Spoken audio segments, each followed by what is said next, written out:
Hello, and welcome to Who Knew, a Doctor Who podcast. And it's a very special episode today. We've got a little mini-sode type thing. Don't really know what this is, but it's very, very, very exciting. So, the dust has settled on the New Year's Day special, Revolution of the Daleks, and I'm joined by the wonderful George Sheard, ACECREEPER.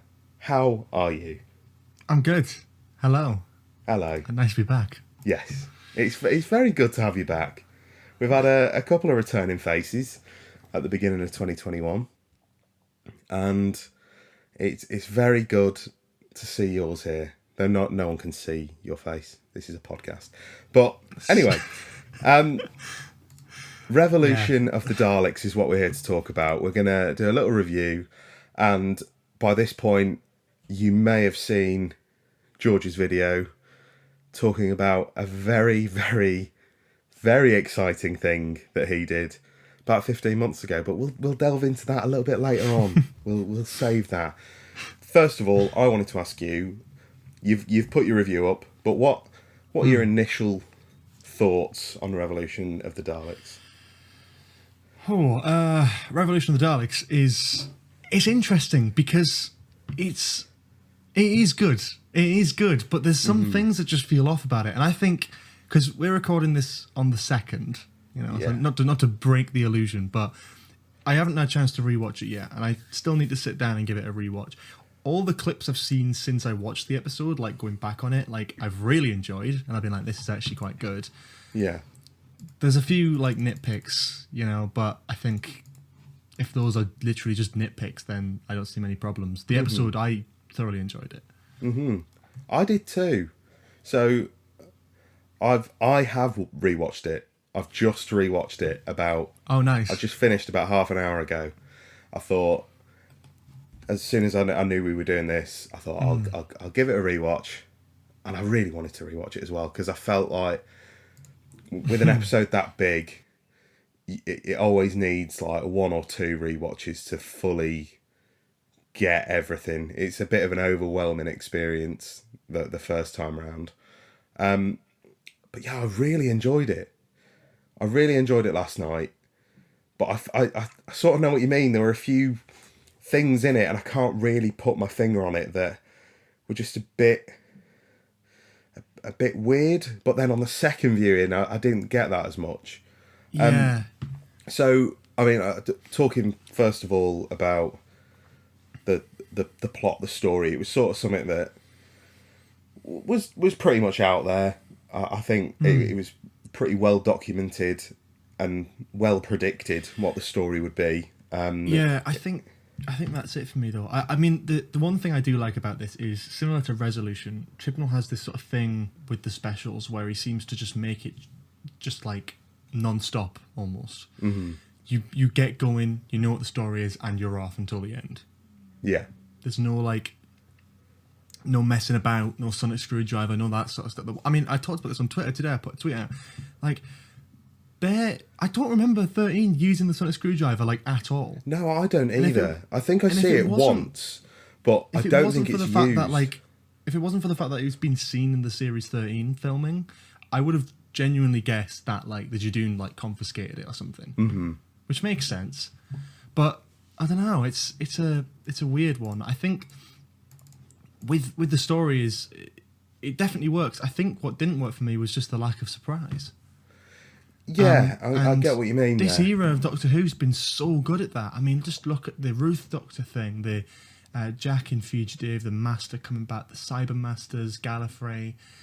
Even last year with Resolution, like, yeah, we knew there was going to be a Dalek in it, but no one knew what it would look like. And when that Dalek first blows up the door, like, at that point on New Year's Day, like, no one had seen what it looked like. And that was like the first reaction to everything. And I know they weren't going to get away with it because obviously it leaked a year ago, like the new Dalek design, all that sort of thing. But then they announced Barrowman, they announced Chris Noth returning as Jack Robertson. And they showed enough in the trailer and behind the scenes that felt that I mean, it felt very big and bombastic and fun, but when the episode comes out, I was thinking, like, there's got to be some actual, like, surprise here. Like, there's got to be, beyond, like, a reference to Rose and, like, Gwen. Like, Kate Stewart's got to, like, rock up or have a cameo, or, like, someone of significance in Doctor Who history in a worldwide Earth sort of alien invasion. Like, it's time to come out the cracks a little bit. You know, you did lots of big things with Series 12. I was kind of expecting something slightly genuinely surprising from this episode, beyond the fact that Jack was in it, but I think everyone knew that from months ago. I mean, it did. I see what you mean in terms of the lack of surprise. I don't know whether it's because, like you said, in terms of surprises, past couple of years we've been well fed with surprises, and you compare that to, you know, Capaldi's last season, where you've got John Sim rocking up in the coming soon trailer of episode 1, and it's like, why are you revealing that now? Keep that as a shock. And like, they keep teasing John Sim and then try and play it as if it's a surprise. I feel like it's a bit of a similar scenario here, where you could have, they've been so good at doing trailers and things like that while still holding a lot of information back. I do think they probably could have kept Jack a secret. And I don't know about, well, it depends which Jack you're talking about, though. Oh, Jack Harkness. I think they could have. Did it leak? Did it leak at all? Oh, it didn't, but John Barrowman just he's on output 24/7. Yeah. God, I forgot. Pieces, but I forgot about his whole. But then you remember the official thing as well. They had that thing that was released around March time, which was like the sort of head-to-head challenges between Jodie and Mandip. And he was in the background. Yeah, you can hear him. And he did for Fugitive of the Jadoon, he filmed on location in a cathedral in Bristol. So, and that was it. That was the only scenes he was in that were filmed all in that cathedral. So why would he be in Rothlock Studios at all if he wasn't in any sort of filming block? Not to mention, then we got a promo photo, another officially released promo photo right at the end of Series 12, which is great to have that. But then if you look closely, you see the fact that he's wearing a shirt that he didn't wear in Fugitive of the Jadoon, which is his dark blue one. Yeah. And in Fugitive, he wore a light blue one. So, you know, obviously, like, again, probably at Rothlock as well in the photo shoots. So... Yeah. But yeah, I know exactly what you mean. In terms of the lack of surprises did feel a little bit strange, because another one that I was talking about on Twitter as well is there's the whole scene on Clifton Suspension Bridge, which we all knew was coming, obviously, for a long time. With Jack Robertson talking to the Daleks, and then there's this whole "take me to your leader." It felt like a tease. It felt like, to me, I was watching it and I was like, as soon as they said "take me to your leader," I was like, who's the leader? Like, who's coming up here? And then it was like, show me your boss. And I thought, part of me went, Davros. But I thought it's a bit late. It's a bit late in it's a bit late in the story for Davros. And I thought, I'd love to have like an Emperor Dalek moment. That would have been that would have really shocked me, because if Davros had rocked up, I would have been like, oh yeah, this is cool, but I'm not like shocked because everyone was predicting it. The Emperor Dalek hasn't been done since 2005. It's like he is in dire need of a comeback. And the problem with Davros is he sort of has to be in your episode from the start, because you have to fit in that Dr. Davros moment. You need that chat. I feel like you always need a Dr. Davros chat. And if you're including Davros halfway through the story, and then you've got to fit all of that in the setup of Davros, that's not going to work. So an Emperor or a Supreme Dalek, even just a different Dalek design, it was like, let me speak to your boss, and then one of the Daleks just piped up and went, yeah, it's me. Would have been nice to have some different like colouring, like just something simple like that. It would have been nice, But again, that's sort of a bit of a nitpick. It's just more the way that it felt like a tease, and then sort of went, oh, okay, that's fine. But yeah, the actual episode itself. So if you take the lack of surprise away, I mean, the script is tight. The script is. yeah. I like the story. I don't know what I like the happened script. between.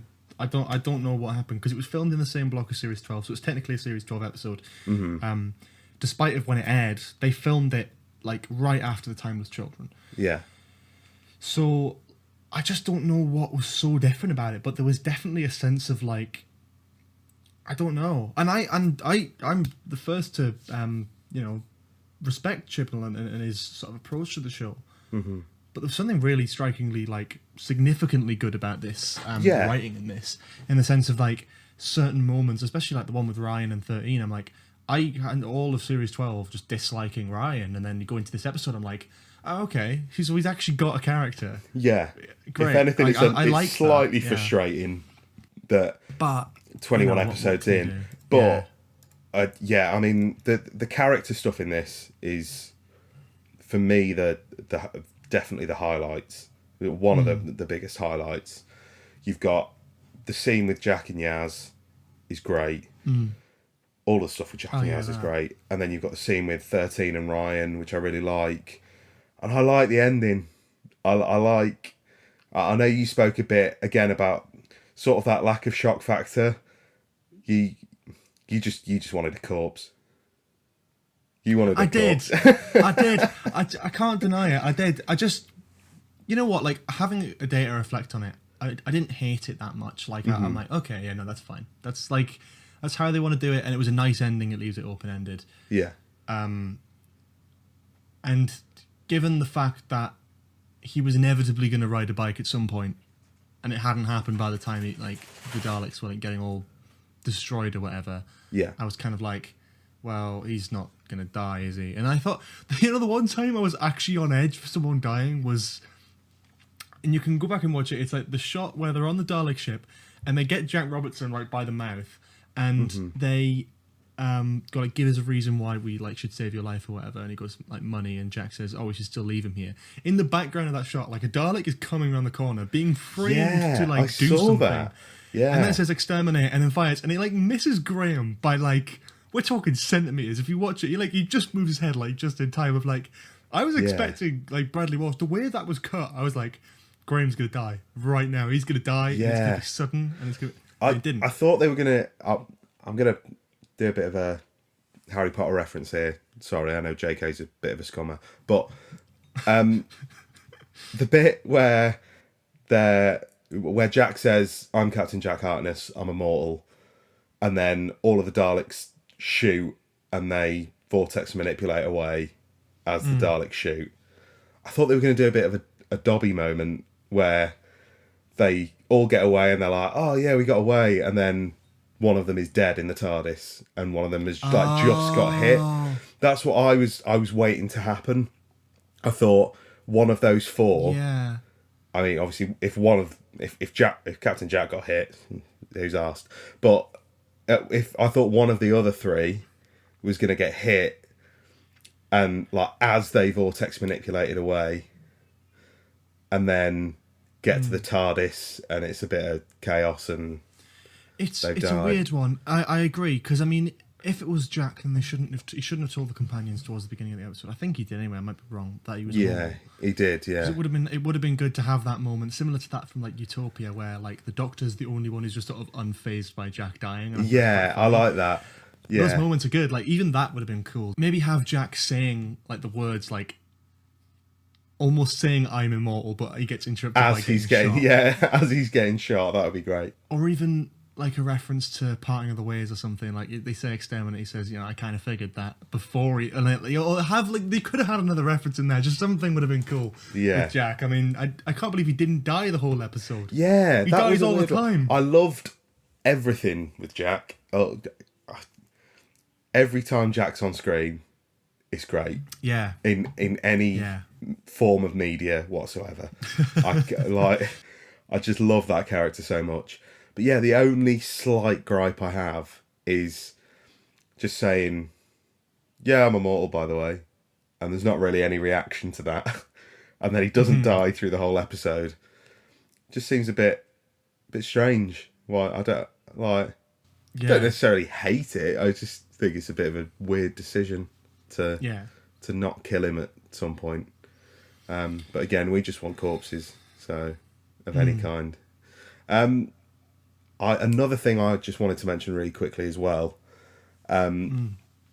is this is probably the best looking Doctor Who episode I've ever seen. 100%. From the titles, because the titles with the new little flashes of colour in. I didn't even notice it. To be fair, I was watching it and I thought maybe this is just because it's in 4K. I was like, I'm watching it in 4K and I was like, has this always been here? And I've just never really noticed how pretty and colourful it is. And then someone pointed it out on Twitter and I rewatched it and I was like, yeah, I'm in. Because it's I think it's my favourite title sequence anyway. I love it. I absolutely adore that title sequence. So they seem to keep doing new stuff with the title sequence that I'm not really sure about. Because I do love it, but they've changed it twice now. What was the other change? Well, I suppose the title sequence as a whole, because from series 11 to 12 they didn't change anything visually, but the actual theme was slightly altered by Sega Nakanola. Very slightly. If you listen to both of series 11 and series 12, it's mostly the same, but they've toned down certain elements and picked up others, and it sounds slightly better. And then for Revolution, they've put this sort of colourful effect over the top of it, which again looks good. But it's like the second time they've done this now. I don't mind it. Don't get me wrong. I don't hate it. I feel like if you're going to do that, why didn't you wait till series 13 maybe to do that? Because it's a weird change to have that sort of at the end of. Yeah, because these specials always it feels like a finale. I always felt like the like in the RTD era and all that, they sort of felt like prologues to the next series rather than finales. But these feel like finales to the series that's just gone, the Chibnall era specials. So yeah, it is a bit of a strange time to change it. But yeah, in visual effects, I mean, the CG Daleks are amazing. Oh, they were so good. CG Daleks have got like a track record, and this just smashed it. This was just so good, and I knew they would be. That's why I kind of look forward to in Whittaker's era. It's like, part of me's like, I don't want Jodie to regenerate soon. Of course not. But like when she does, it's gonna look great. Oh yeah, it's a weird thing. It's gonna look so good. It's gonna look. That's why these didn't look great. Yeah, and Whittaker's is just gonna look smashing. Just I think the shot that everyone's talking about is the one with the TARDIS in the air where the Daleks are surrounding it, and then the Daleks all go into the TARDIS, and that's just. It was such a fan moment. I remember when I was a kid having the Tennant TARDIS console and like the Smith one, and getting my little Dalek toys and like putting them and stuff in them. I was like, whoa, what would actually happen if the Daleks got inside the TARDIS? Thing. Could the Daleks get into account? What would happen? They've never done that. I mean, they did it in Parting of the Ways and it didn't end well for the Daleks. Yeah. But like, other than that, I was like, what would happen if loads of Daleks just went into the TARDIS? And I'm like, when I saw that in the episode, I was like, that took me back to being a kid a little bit. I was like, that's really cool. Yeah. I mean, it's a little bit surreal to me. Sorry, I don't know why I'm including this. Just as we've just been talking about the Daleks, I've literally just had a notification that Nicholas Briggs has liked my tweet. And I'm what is happening? Oh, sorry, that's just really excited me. Understandable. Yeah. Nick Briggs. Let's talk about Nick Briggs. Nick Briggs was on form. He did a good job. He did a very good job because I was genuinely convinced that it was someone else doing the Robertson Dalek voice. Yeah, I was like, that doesn't sound like Nick Briggs, but it was, and I'm like, all right, Nick Briggs has got some lungs on him there. He really does. He can whip out any Dalek voice he wants. Because there was that video. I'd recommend anyone check it out. They put it on the Doctor Who official YouTube channel recently, and it's literally just Nick Briggs sat at home with a ring modulator, just talking about his favourite Dalek lines throughout history, and he's just changing it. Like as he's doing the different lines, and he changes it to the Dalek Emperor, and I'm like, I just want to watch. If someone could just make this like a weekly hour-long show just Nick Briggs sat in his living room doing Dalek voices, I'd watch that. I'd watch the hell out of that. Oh yeah, I haven't watched that. I can't believe I missed that. Yeah, you really should. Oh my god. He does like a top 5 or top 10 like Dalek voices throughout history. Like his favourite Dalek lines. And he's doing like lines from like Power of the Daleks and Victory of the Daleks, and it's such a good video. And just like talking about how the ring modulator works, and it's a great video. I could listen to Nick Briggs talk about being a Dalek for hours. Oh, absolutely. And if Nick Briggs would like to talk about being a Dalek for hours on end on this podcast, he's more than welcome to do so. Because so smooth. I would love that. It wasn't because I could see it coming for about 10 minutes ago. It was coming. Yeah. It's still good. Okay. Slide in my DMs, Nick. Slide in.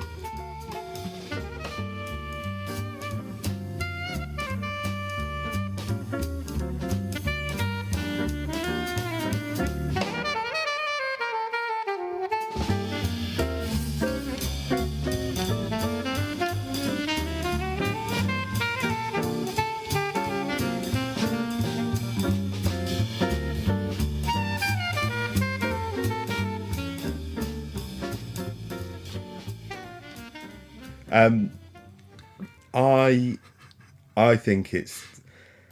I've been itching to talk about it. Let's talk about it. Well, that's enough about the episode.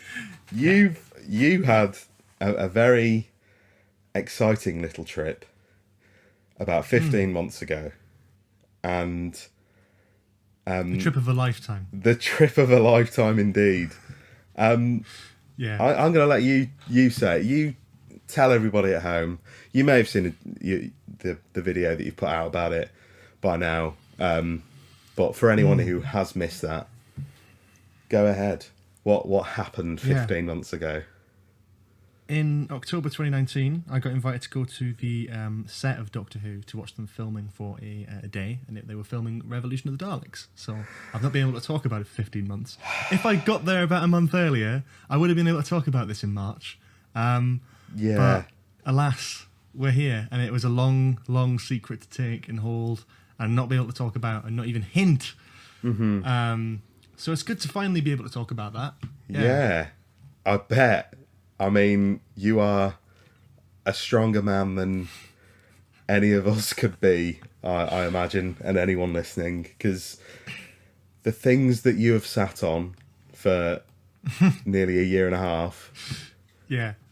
Whilst also, what I love is what I've been planning to do, and I haven't had a chance to yet, is I just want to go back through some of your videos talking about rumours and just see if there's any moments where I can see it in your face that you know something. Oh, God, I don't even know if there would be, because I think I was so... you were so careful. I had to sort of prep myself. At the time, all I could think of is maybe when I was... Because at the same time I went to the set, I was reacting to Torchwood on the channel for the very first time. I hadn't seen it before, so that was obviously, a great part of it. Lucky day to go to the set.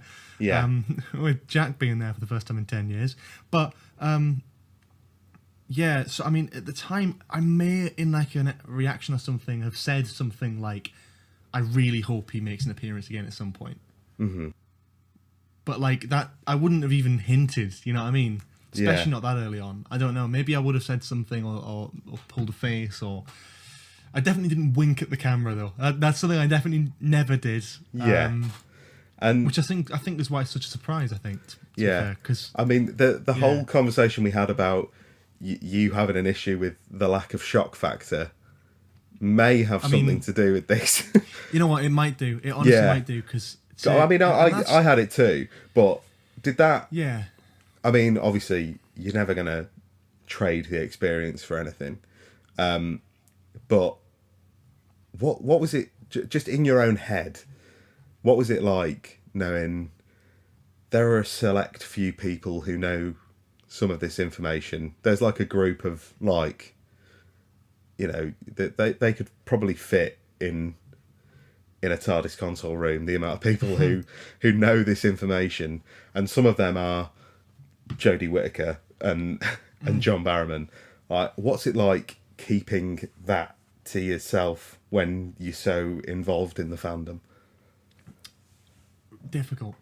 I mean, genuinely difficult, because as someone who talks about rumours and news and filming, and even stuff like, John Barrowman's always the big one that people I think that people would go to, because it's John Barrowman, you know, and it was before Fugitive. Like, people didn't know at this point, and this was it was a massive thing. I said in the video that I don't think my jaw's ever physically dropped before, until that moment where I almost like cheered up, and it's seeing through the viewfinder on the camera, just them two laughing but sort of practicing their scene and just standing together. And because I sort of had an inkling, because I knew it was like a big day filming, I knew it was going to be potentially very spoilery. But when I saw Chris North as Jack Robertson, and when I saw like the new Dalek, I thought, well, that'll be it. And then, but before I went, in the back of my mind, I was like, John Barrowman's in Cardiff and he's had his hair dyed. He said he's renovating a flat, but like, I'm convinced that maybe, just trying to use a little bit of logic, that hopefully there's something there. And then I just sort of lost my hope, and then I got it all back again. Yeah, keeping the secret of that. That's one. Mad. Yeah, that's one thing I wanted to ask you, because you talk in the video as well about the fact that you were sat looking at the monitor, and then John Barrowman's there. So you had no inkling throughout the rest of the day beforehand, like no one had mentioned. I don't think he showed up until then. That's mad. And because he was such a big secret, like, things have slowly eased up since then, obviously. But at the time, this was like, I mean, I don't even know if some members of the crew knew. Like, I don't know. I honestly couldn't tell you. Maybe they probably did. I mean, but I think even on stuff like, I think he had a code name. Yeah. I think he talked about this in an interview on Radio Times. He had a code name. Yeah, he did. I think he mentioned the other day, which was an anagram of Rose Tyler. Yeah. Yeah. Which is cool. So that was that. So I don't even know if everyone knew or not. I mean, I certainly had no idea, because you don't talk. I mean, the only people I really talked to directly, properly, like for a full-on conversation before Barrowman arrived, was Chris Chibnall and Matt Strievens. What a sentence to be able to say, by the way. And they were both obviously very excited, but sort of, I guess, and the thing is, it's 15 months ago, so I don't want to like misinterpret things, but I think they almost wanted me to see it for myself as a fan. To be like, to go on the set and see it. It's like, this was before Series 12 as well. It's before the Series 12 trailer, I remember, as well. So Jesus, they knew, mental. I think they knew that the sort of Cybermen thing was out there because they'd been seen filming. But beyond that, like, there was nothing. And all I was going off was Series 11. And I think I remember Chibnall saying something like, you know, Series 11 was us finding our ground almost, and like trying to do something new and reinvent it. Series 12 is where we're really showing what we've got. And I was like, at the time I was thinking, that's good. I like that. That's really cool. Can't wait to see what you do. And then he does Series 12, and I'm like, that's exactly what that's amazing. Yeah, you definitely kept your promises there. Well done. So going back to the beginning, how did it even come about? I don't know how much you can talk about that, obviously, I mean, but how did it come about? Because it's a weird one, because the same thing happened with the premiere, is that I don't really know. It's more of a thing where I got an email about it, talked to a couple of people about it, and it happened. And I just went along with it. And I feel like if you guys got that email, if anyone out there got that email, you wouldn't say no to it. You wouldn't question it. Yeah, you're not going to take the time to go, why are you picking me? Just sort of go, say yes before anyone realises their mistake. Yeah, absolutely. But I don't know. I guess YouTube is a big thing. I don't. It might be to do with the whole charity event stuff. It might be to do with, I don't know. It could be lots of things. But again, it's the same thing that I go to when I went to the premiere for Series 11 like a few years ago. Like it's I don't really know. I got the email and I just did it because why wouldn't you? Yeah. You know. I mean, what an experience as well. I mean, like you've lived some people's dreams, definitely. Yeah. But yeah, that's so. The day the day itself. It was cool. They did it. We went, and I said in the video, we went straight to the offices, and that's when. And I have to say, they live in style. The offices. I mean, they're working, but there's so much like Doctor Who memorabilia and stuff, like posters and little TARDISes and of all different shapes and sizes of all different eras and stuff. Nice. Just all over. It's honestly like. I'd love to work there. Yeah. Not even on Doctor Who. I just love to work in an office full of Doctor Who stuff. Yeah. Yeah.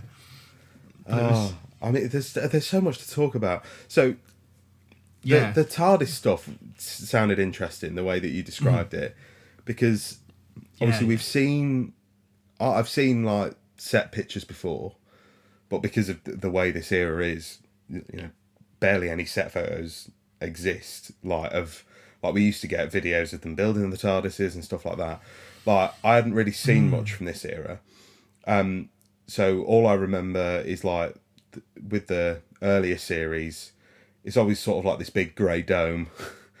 And then, like, it's always a bit strange looking at it because it's like, well, it doesn't look like it's obviously the TARDIS, but it doesn't look like the TARDIS.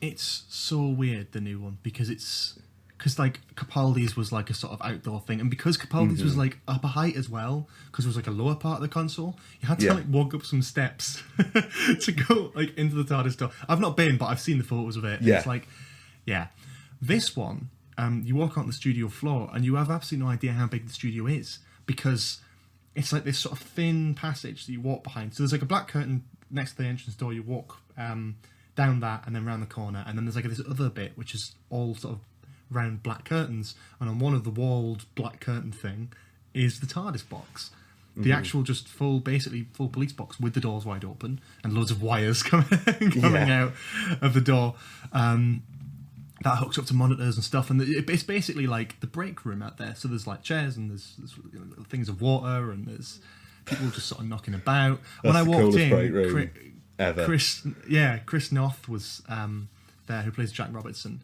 He was just sort of standing having a water and stuff between takes, and that was cool just to walk in and be like, "You're right," as if I'm like, as if I'm just there every day. It's like, "Yeah, you're right, mate." Yeah, because he's like bona fide like Hollywood star. Like, he's a big guest star for Doctor Who. He's been in stuff. He's been in like a few things now. Yeah, that's great.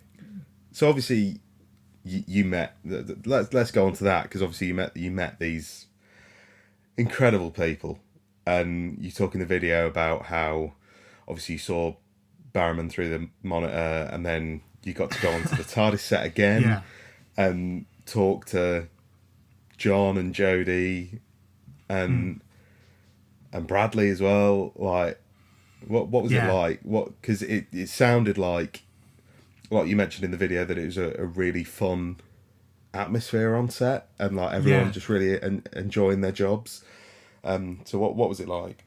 It's exactly probably what you'd want, I think. Yeah. And I would say expect, but some people might expect it to be a very serious environment. But I think it's exactly what you'd want if you were going to work on Doctor Who. It's what you'd want to see. Bradley was a very quick interaction. I'd met him at the premiere, and he's always lovely, and he was equally as lovely at the set as well. But very professional manner you get about Bradley, which is very interesting, but very good as well. He shook all our hands, spoke to us for a couple of minutes, introduced himself as if we don't know who he is. Yeah, and I'm national treasure Bradley Walsh. Exactly, yeah. Like Harriet Jones moment, like, we know who you are.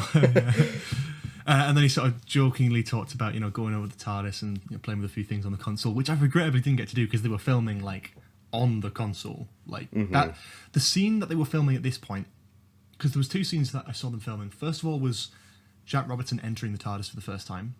That was the first one I saw. And you need a thing as well, if you don't really know how TV production and all that sort of thing works, they don't tend to film full scenes. It's like every shot you get is what you'll get. So I basically watched this, and it's weird because and I think this is something that isn't really talked about, the whole TV production thing, is it is quite repetitive. So watching Jack Robertson enter the TARDIS about 3, 4, 5 times. Yeah. He's like, okay, what's next? But you can't, it's not normal. I'm just like, I want to know what's coming next. Yeah, you're sat at the sides like, move it along, guys. Come on. Something new.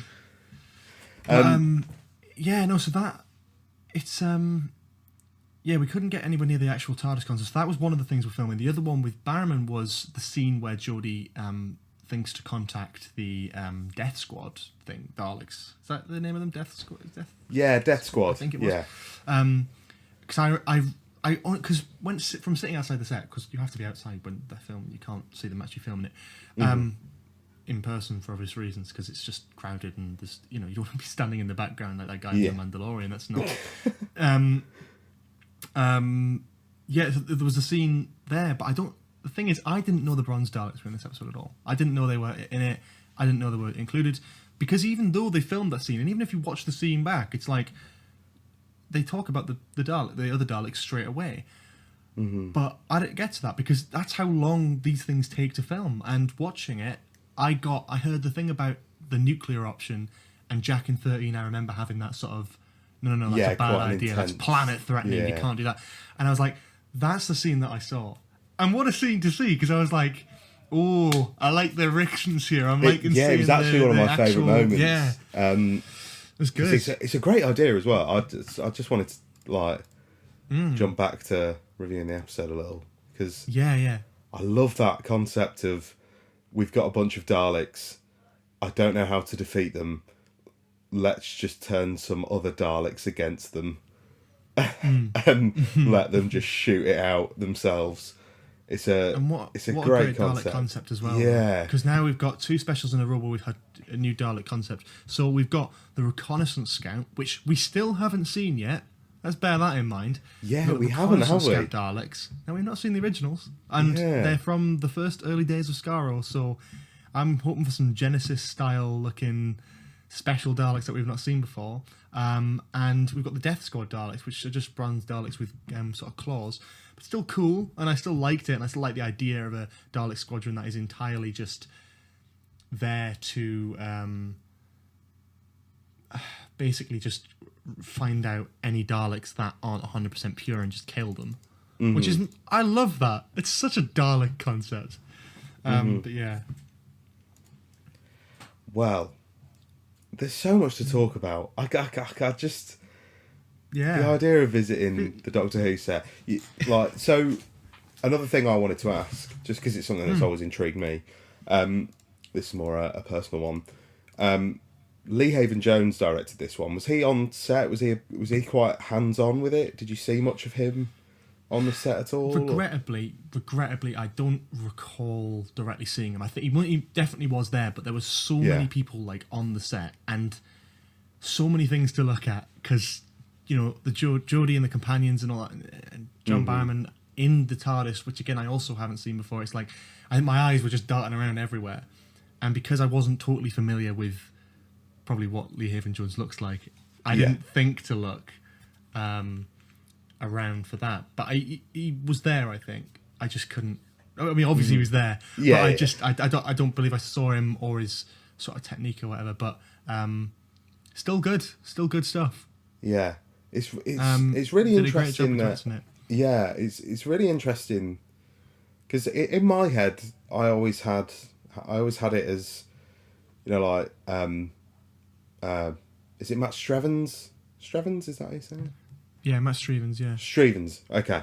Yeah, Matt Strievens and Chris Chibnall, I always imagined them taking more of a bit of a backseat role. I didn't imagine them...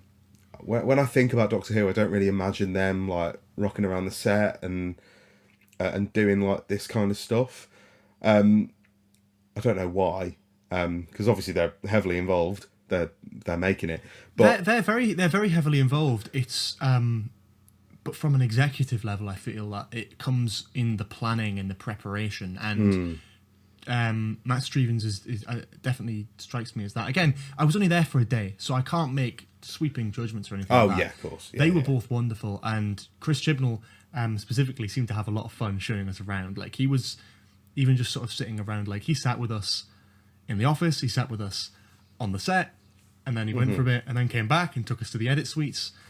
But everyone was busy doing their own stuff, and everyone, despite being busy, were just lovely and passionate about what they're doing, which is something as a fan who's been watching for so many years was so lovely to see, especially the higher ups, Chris Chibnall, Matt Strievens, really accepting, warm, lovely people who care so much clearly about the show, and you get that from a vibe, you know.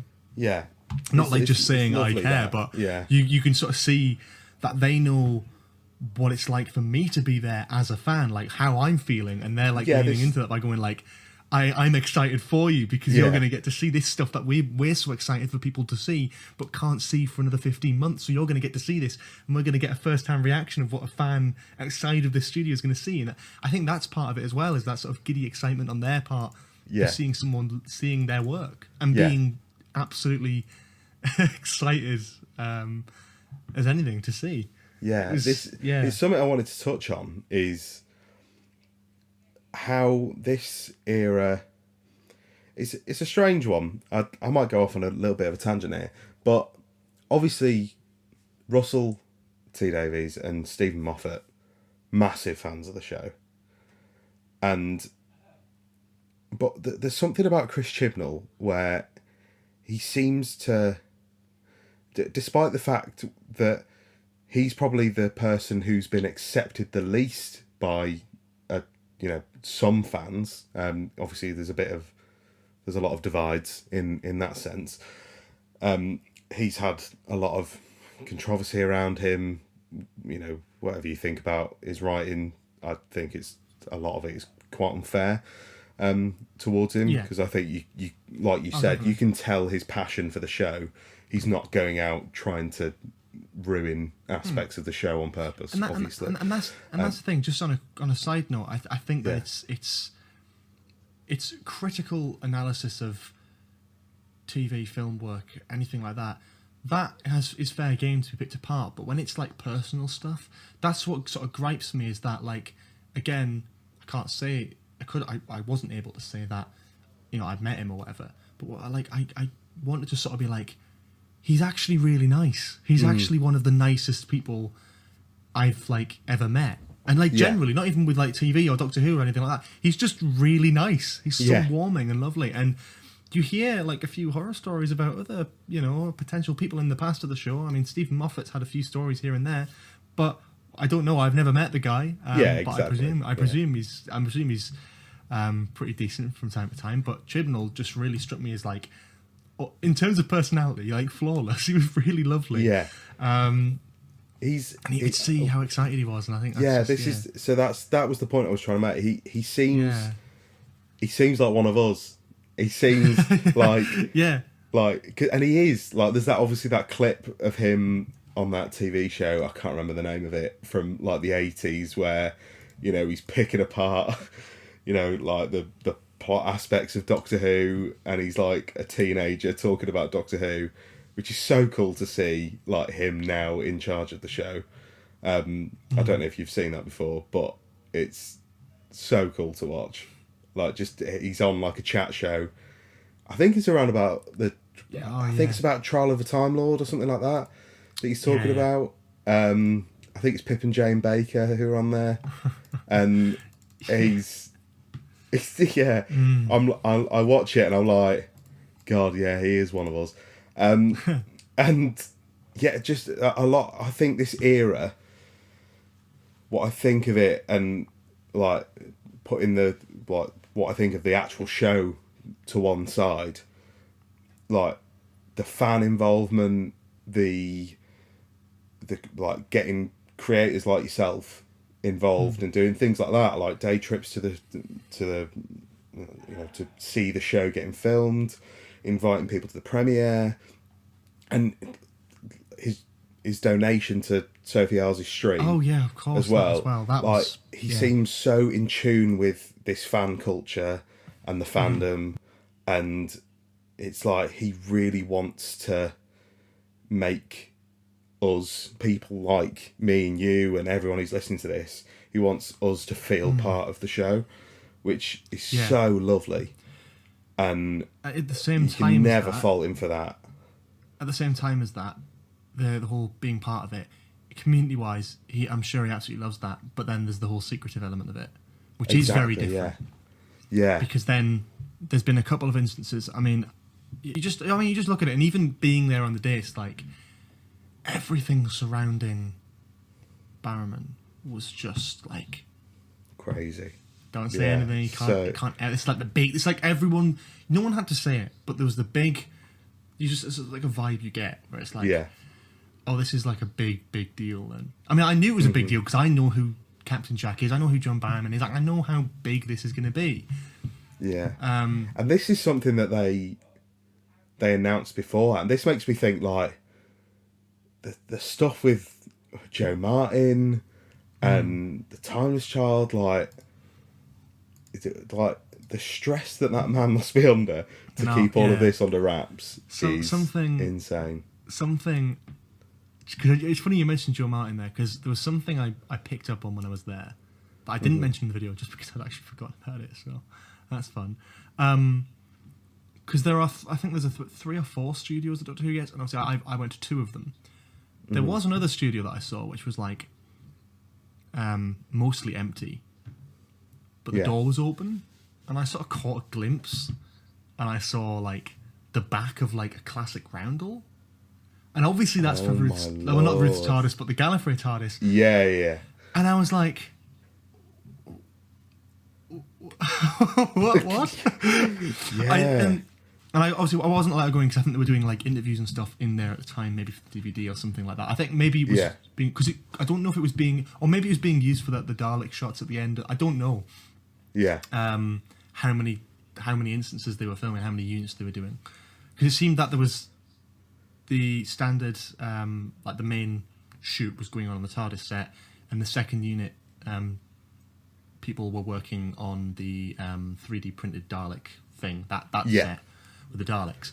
But maybe there was a third unit. I don't know if there was. I don't think there was. Maybe it was just sort of there because it had to be built. But it was still. I was still always thinking, what was that? And now you know. Yeah. Or maybe you don't. Maybe it's something we've not seen yet. Maybe it's something for Series 13. Who knows? Oh, God. That'd be something, wouldn't it? Just another thing that you mentioned as well. Were they doing like post-production on Series 12 there at the same time? Yeah. That's mad. So when we went up to the edit suites, I vaguely remember, because there's about 3 or 4 different rooms, Chris was like, okay, stay there. I'm going to just check there's nothing like spoilery on the screen. Then I'll come out and let you in. And it's funny because a lot of the rooms, like, all the screens were off. Like, all of the screens were off. The only one that wasn't was the VFX people. But that wasn't too spoilery. As I said, in the video, I saw the shot of Brendan falling off the cliff. I didn't know it was Brendan at the time. I didn't know who it was. I just thought it looked like a cool shot that they were working on. And obviously it was half done. So I was like, oh, that's pretty cool. That's a pretty cool shot of a guy falling off a cliff. I wonder what that's about. Little did I know it'd be one of the biggest Doctor Who things in like history. That's so great. You saw literally the 2 tiny little glimpses, which was a roundel and an Irish man falling off a cliff, and it's like you had no idea. But that's the thing. It was like it was literally just the one shot. Like it was as he was falling, so it wasn't like I saw the scene. Yeah, it was just the frozen sort of frame in the background. And it was cool. I'm just thinking, is it because it's been 15 months? I'm trying to remember all the specific interactions and conversations, and I wish I could, but I just like can't pick up everything. I think it was just again sharing love for the show and the VFX work that goes into it, and like everyone's so passionate about the job that they do, and it shows that Doctor Who is sort of a huge sort of machine with thousands of cogs constantly turning. Is that this machine couldn't work without anyone who was there that day. Like, whether you're a runner on the set, like it can't work without you. Whether you're a caterer, it doesn't matter. Whether you're on set filming, whether you're an actor, whether you're a VFX artist or an editor, like putting down a couple scenes, like it doesn't matter. You're all part of it, and they all sense that, and they all know that, and they're all so passionate to be there and be working on this show that's like 57 years old now. It's they know how big of a deal it is, and they. I guess it's going to be a big thing. I know if I was working there, I'd be excited about it, especially if someone were coming round and seeing like me doing my job. It would kind of like, like a fan coming to see. I was like, oh my God, like this must be amazing for them, like to sort of talk to them and, because things like VFX artists, right, and video editors and the sort of camera operators and stuff like that, like, they never really get to interact with anyone, like fan-wise, other than people they'll probably know in their like immediate circles, like family and stuff. Most of them probably may not want to, but I think it was a good opportunity, especially for, like, I got that from the edit suites, to basically have that conversation and chat about it and just see again. The one thing I took away from the day is just passion and love for the show from everyone who was there. Yeah. Other than the obviously the obvious, the things you found out about the special, you know, like Captain Jack and all of that. Was there anything that really? I've got a couple of questions. Was there anything like that really shocked you, other than those? Maybe even something little, like just something that you saw and you were like, in the episode or anything, anything visit? In the visit.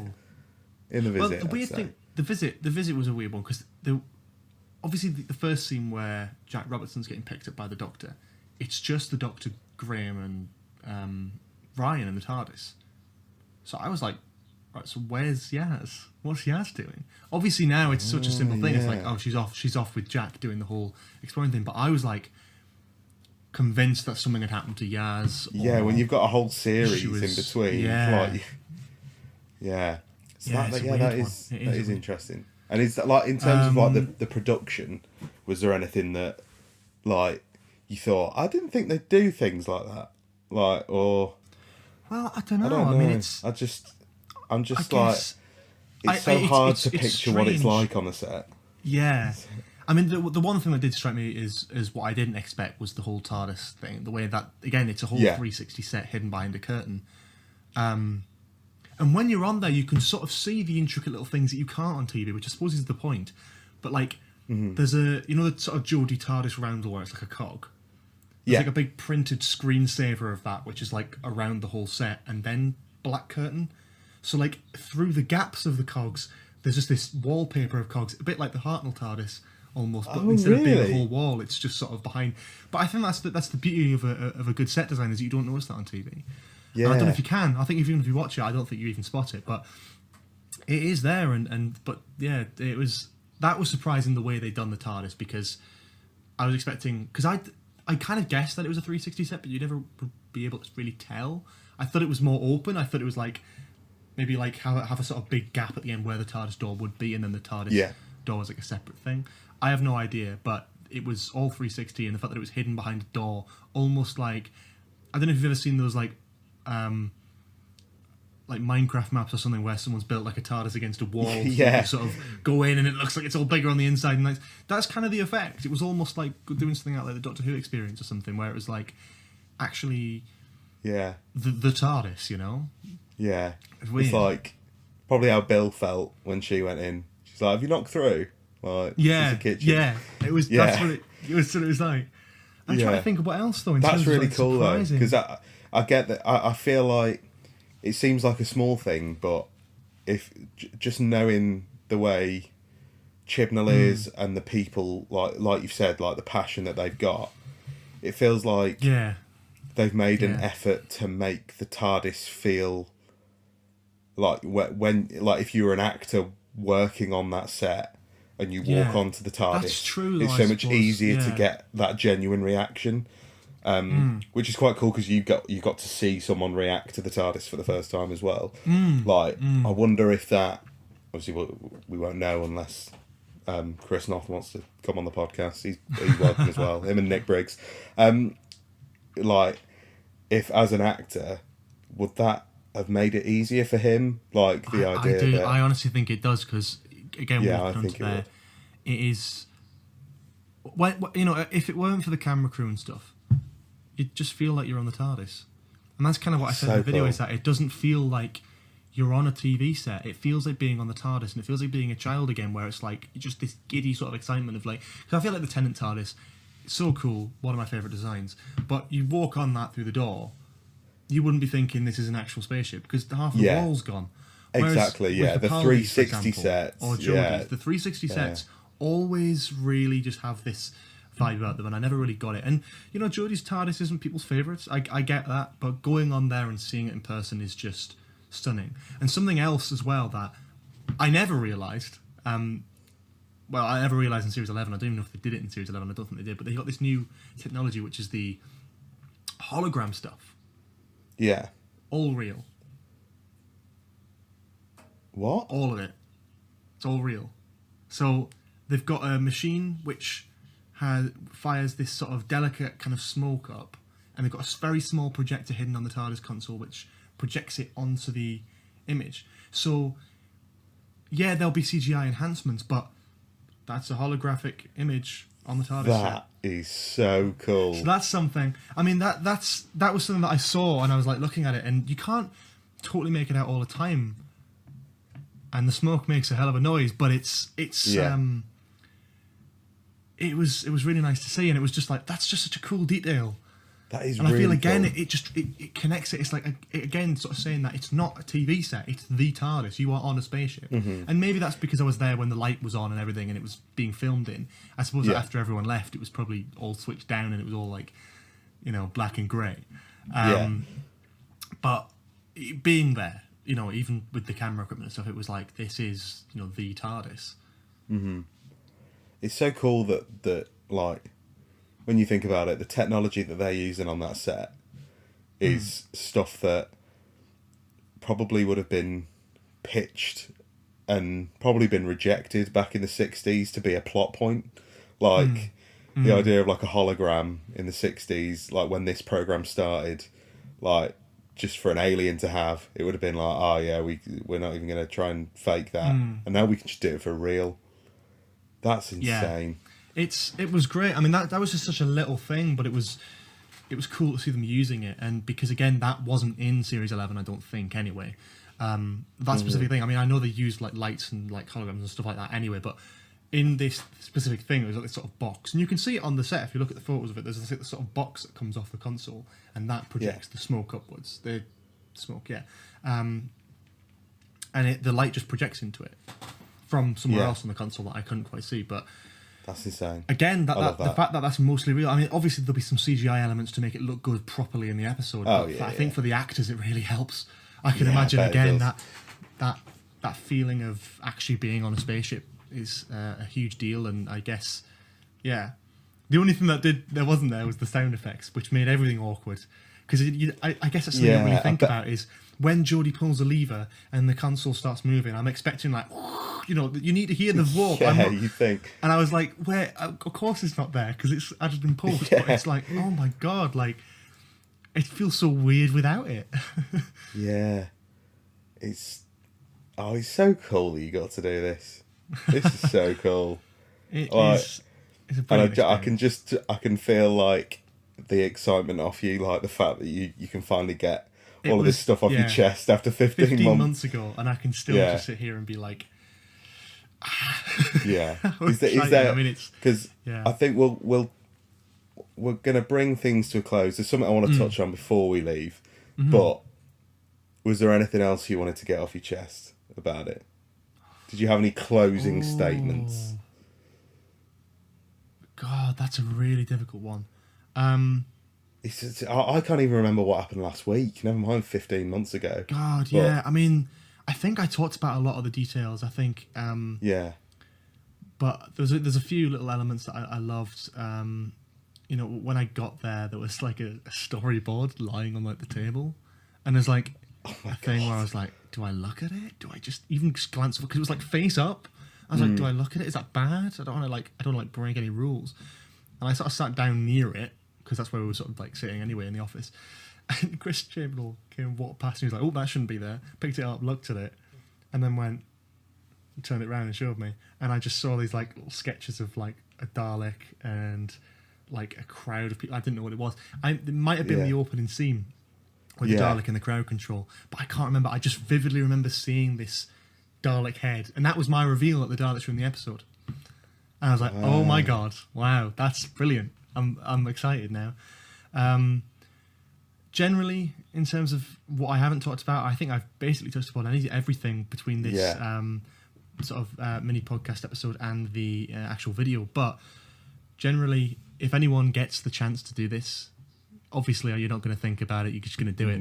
Yeah. Do Just do it. Just do it, guys. It's a wonderful thing, and I by no means take it for granted. I was very lucky to be able to go there, and I don't want to come across badly in any way, shape, or form. But if anyone got that email, you wouldn't say no to it, and you want to talk about it, and I think so exciting to be able to finally. Yeah, I know where you're coming from, but believe me, it doesn't come across like that at all. Good. This is just like, because when you mentioned it to me, you sent me a DM a little while ago mentioning it to me, and I was like, oh my god, I'm so excited to talk about this. I'm just so excited for you. Like, the fact that you get to do stuff like this is, and even then I had to be cool. vague though. Even then I had to be vague. Oh yeah, I got nothing. I got absolutely nothing, people. Half of this I am learning for the first time now, which is good. Which is so cool. It's been wonderful to talk. Just before we leave, one thing I wanted to hint at. Mm-hmm. Obviously, this is a little bit of a different episode. It's a little bit more laid back, bit of chat about the special and this amazing shit. But what I wanted to touch on, obviously there's no DVD collection this week. There's no Corridor of Fame. This is just a sort of little bonus episode for you. But speaking of the Corridor of Fame, when you were on the podcast a few weeks ago, you put John Barrowman in the Corridor of Fame. I kind of thought this might come up.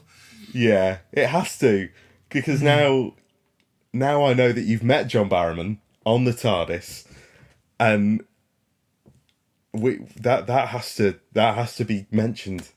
Like, how cool is that? Did it affect your decision at all? Yes, obviously. Yeah, of course it did. It would not. I can't go, thinking aside of the fact that I've done that. He's still cool. No, it's like, that's definitely part of it. But he's a brilliant character anyway, and all the reasons I said in their podcast, I think. You've reminded me of something, which I'll throw in here just quickly to end it off. Lovely. In terms of secret keeping, there's a mate of mine who does, he does TV, I think. God, I don't want to get that wrong. And he went to This Morning. Yeah. For like a Christmas episode. And this was 2019, before all COVID and all that.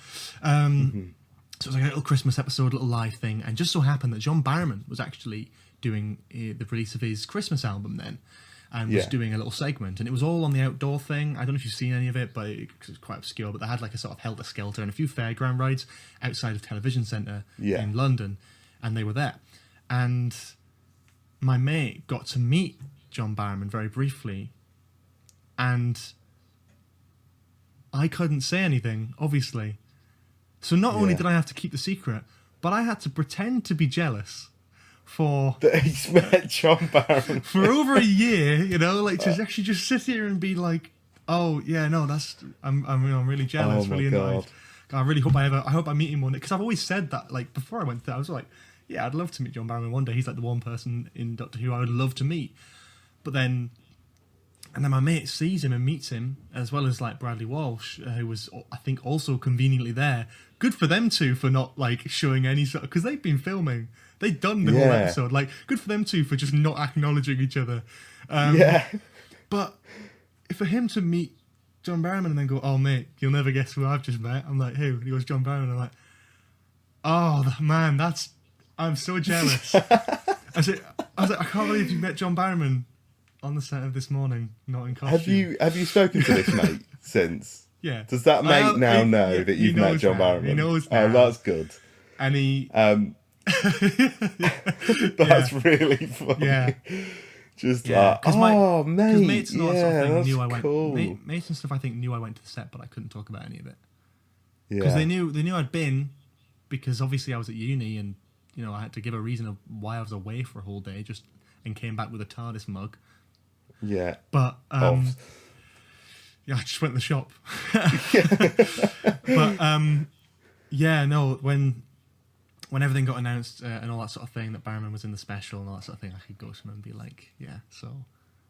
I was acting. I was pretending to be jealous. Now you're jealous, because I met him in costume on the set of the TARDIS. I'm very Who's the jealous. winner? Who's laughing now? Yeah. Wait till you find out that he's just in the other room having a cup of tea. Like, he's already here, mate. Yeah, not really. Final surprise. If John Barrowman wants Barrowman. to come on as well, he's welcome on the podcast at any point. Anyone's welcome on. I'll have anyone, honestly. Well, it has been an absolute pleasure talking to you about this. It's so cool. And I still haven't got over it. I know. I bet you haven't. Yeah. And for all we know, you might have been, on some other sets, and you can't tell us. But your silence will speak volumes. Who knows? Well, no, I haven't.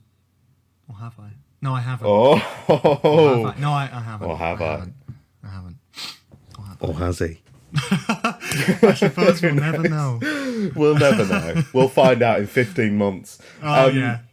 Well, plug away. Obviously, I want everyone to go and watch the video because even though we talk very in depth here about it, there's quite a few bits that we didn't touch on that are still in the video. It's about 20 minutes long. I would urge you to go and watch that. There's really great stuff. Yeah, this is sort especially of like if you're interested. Almost like an extension on that. I think. The video basically covers everything I really desperately wanted to talk about in terms of my experience. And this is just an experience. This is just a sort of an extra to sort of talk about the extra stuff that I didn't get to talk about in that because that was already an 18-minute video. And that's very out there and on the main channel and everything. So I thought it'd be nice to do like an actual conversation about it because there's some things that again that I'd just forgotten about that are prompted via conversation. So that helps. Well, if anything comes up, DM me and we'll just add a little bit on. But it's been an absolute pleasure, and obviously find you on YouTube. ACECREEPER. Go and subscribe, please. Yes, please do. I can't really say I've got something big lined up now, can I? I can't really got something very exciting. I don't know what I'm doing now. You always have exciting stuff lined up, though. I know. You've always got good stuff. I tell you what, I have got something lined up that I don't know if I can say much about, but it's I've got a series coming out which I'm quite excited about, which is a sort of collaborative kind of series, which will be a familiar concept to people who watch certain bits of TV, more comedy-based TV, but will be somewhat of a spin on a popular concept, which is entirely related with Doctor Who. So I'm not going to say much more than that, it's something that I'm quite excited for, because it's not just me working on it, it's me and someone else working on it, and then I'm going to have guests on. So it's going to be... It's not a podcast, don't worry, I'm not trying to steal your thunder. But it's a little YouTube mini-series which I'm going to start working on throughout this month and hopefully get out by like March-ish, hopefully, maybe February. Ooh, exciting. I'm excited. I'm excited for that one. That's something I can tease because I actually know what I'm doing with that. Everything else, more teases. Winging it. And everyone who's listened to this podcast knows that that's a common theme here, is winging it. And of course, go back and listen to episode 2 of Who Knew, where we talk for about 2 hours about Doctor Who, and you get to hear about, obviously, if you haven't listened to it, you know that John Barrowman got entered into the Corridor of Fame, but you don't know the DVD collection. You don't know the DVD collection. So you can go and keep that surprise. Exactly. But yeah, go and listen to that. Listen to all the other episodes. This is going out a couple of days after the holiday special, which is a nice way to close off your holiday season, stave off those January blues with a 2.5 hour bumper special with Tom Vance and Billy Garrett John and Harry Draper and many guests, including George. George makes a little cameo in there. A little cameo appearance, yeah. A little cameo. There's a lot of cameos. But go and listen to that. Listen to all of the podcasts, please. And then follow me on Twitter, Who Knew Podcast. There we go. Or follow my personal account, Josh Ryan Carr. Follow both. Also, not follow both. Not an all. Yeah, not all. Yeah, and if you want to send us an email, you can do at whoknewdwpod@gmail.com, and we're on all podcast platforms. But thank you very much, George. It's been a pleasure. Thank you for having me. I hope you all enjoyed Revolution of the Daleks. Tweet me, tweet George. Let us know what you thought. Let us know what you thought about this episode. And have a wonderful, wonderful new year. There's very exciting things coming on this podcast too. Follow the Twitter. I'll tease some stuff. I promise. I'll tease some stuff. There's something. Bye. That's a good way to end it. That's a really good way to end it.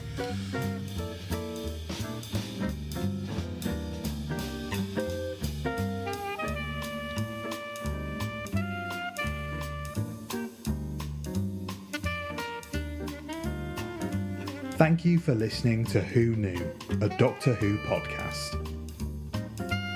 Remember to subscribe wherever you get your podcasts for new episodes every week. And if you can leave us a review, it would really help us out. And a big thank you to the Sononauts for providing cover of the Doctor Who theme as the theme tune for the podcast.